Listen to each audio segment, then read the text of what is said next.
Welcome to Builder Nation. In this special Procurement Edition, we are diving deep into how hardware startups manage one of their most critical functions, procurement. Whether you're scaling up or just getting started, the procurement process can make or break your hardware development. It's about sourcing the right components, managing supply chains, and optimizing costs while staying agile. This episode will explore real-world insights from industry leaders on how they navigate procurement challenges and streamline operations to bring world-changing products to market faster. Keep watching to get a behind-the-scenes look at the procurement strategies and best practices.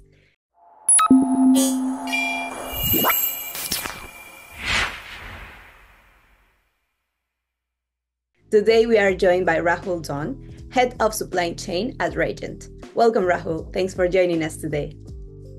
Thank you, Taksha. It's great to be here. Okay, so to start with this, present yourself. Tell us something about you, about your work. Yeah. Hey, so I'm Rahul Dhond. Thrilled to be here, as I mentioned. I've got 14 years in manufacturing, supply chain, and quality across multiple industries, automotive, new space, and climate tech. I cut my teeth in manufacturing at Nissan, specifically related to the Altima and Pathfinder launches, largely with the supplier base in Mexico. SpaceX plucked me out of there, where I worked in supplier quality and supplier development, crafting new product introduction and NPI processes for an emerging rocket company. I embraced the startup culture while at SpaceX, and which at the time was much smaller than it is right now, and dove deeper into startups with the experience in manufacturing leadership, in lithium-ion packs for semi-trucks and power sports, and then also additive manufacturing and another rocket startup. After that, was able to tie together an international supply chain for a concentrated solar power, and did some manufacturing systems deployment before coming to REGENT as the head of supply chain. Well, that's cool that you have a really long journey in all this procurement and supply chain industry. Thank you. Yeah, so can you give us a high-level view of the current procurement challenges in the hardware industry? Sure. Yeah, I think it's largely about capability and availability. When you have both of those, then you're really well situated to get what you need. I think one major challenge in the industry is capability and availability are generally blocked by bureaucracy. And so that is documentation and, let's say, onerous process that keep that capability and availability away from startups like REGENT, for example. And so I think the trick is navigating the supply chain to be able to hedge as much bureaucracy as you can and get speedy results to find that capability and availability. Yeah, that's totally true. You have to be like really fast to solve these problems, to go through all these challenges that you maybe were going to find in the way. So what do you think are the key difference? You said you have a lot of experience in all this supply chain industry, and I hear that you have experience in different kind of companies. So what do you think are the key differences in procurement approaches between the startups and large established companies? Yeah, that's a great question. So I think the key difference between procurement and startups versus large companies is the ability to be nimble. And the way that manifests is through trust and communication with suppliers, such that, when things kind of ebb and flow, you're able to flex with the supply chain and kind of be, in the thick with them, working shoulder to shoulder to make sure that you ultimately get the product that you need, which may be different than the product that you wanted when you started, right? And so that's where kind of being nimble is super important, and staying very close to your suppliers is super important.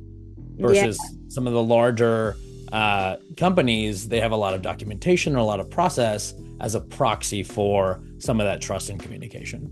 Yeah, I think that the most you grow is the most difficult it becomes. Right. Totally. That's right. Yeah. So can you, now that we are talking about REGENT, can you walk us through REGENT's journey in building the first product? I know that at the beginning of October, REGENT started with their hardware and system integration of the full-scale Sea Glider prototype. How did procurement and supply chain play a role in that? Yeah, so we have a really well multifaceted team here that works together. So we take a bunch of engineering designs, and look for opportunities for suppliers to help us with those engineering designs to come back and integrate them into our primary craft. We're working together on getting the first craft out. And so what that really becomes is interpreting what our engineering team says, analyzing how we can supply or how we can kind of fortify a supplier base with delivering that.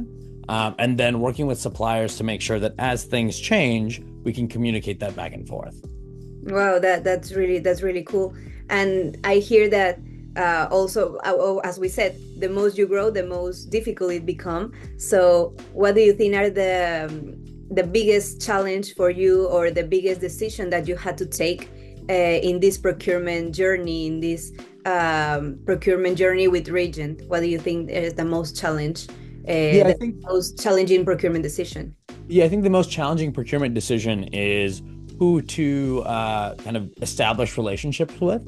And so that's where having a network is helpful. Having an engineering team that has a network is helpful. And so it's using suppliers that we have kind of maybe historical success with, maybe in different companies, to say, hey, let's work together on a new project. Let's think about things in the way that we know can be successful and try to get to milestones that could be novel or different together. Mm-hmm. Yeah, I think that also the relation with the vendors, with your suppliers, is really important. What do you think about that? Yeah, I think it's the most important thing, actually, because that's where that trust and communication comes from. Ultimately, I like working with suppliers that also have skin in the game. And so I look for, I mean, hey, it's manufacturing. If something can go wrong, it will go wrong. But with suppliers that are communicative and ones that have a good relationship with you, even if it does go wrong, they'll communicate that something went wrong, and then you can work together on new solutions to solve old problems. Yeah, I think that the most important is to have like a team that you have, like your suppliers or your vendors, but they have to have the same vision as you and your company has. If not, this will be so complicated to work or to develop your product. That's right. Yeah. And what advice will you give to the startups that are maybe starting to build their procurement strategies? As you said, you have this long journey. So I know that you maybe have like a really good advice for the ones that are starting. So I think the biggest thing is to start early, because everybody needs to be part of the change, whether it is an internal team and a supplier team. The more context of why decisions are made and how designs evolve, the better the product will be at the end. And then maybe the second piece would be always have one or two backups.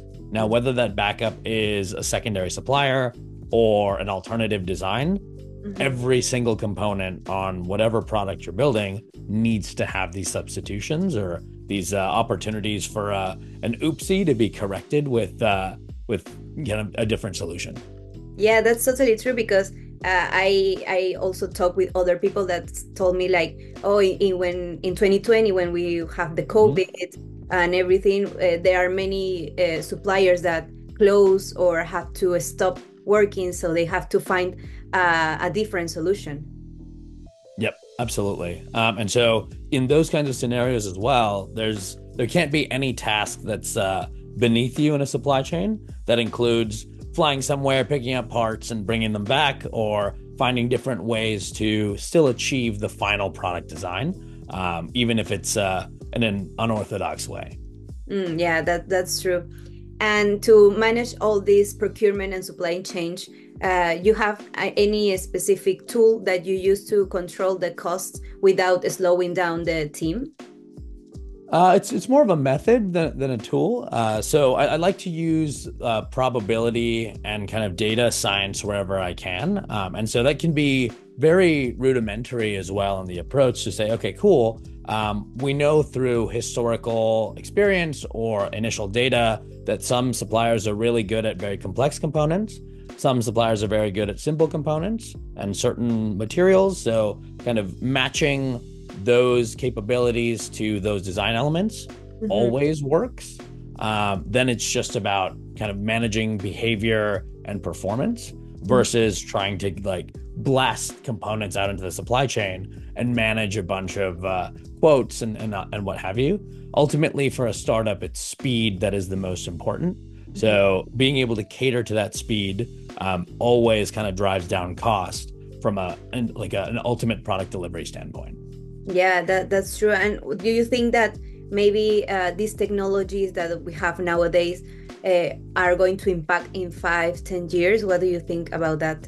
Yeah, I think it's going to be huge. AI especially, because it can take a lot of the data that I was pointing to related to kind of like the probability management and the data science portion and quickly give us informed feedback on how to make a sourcing decision.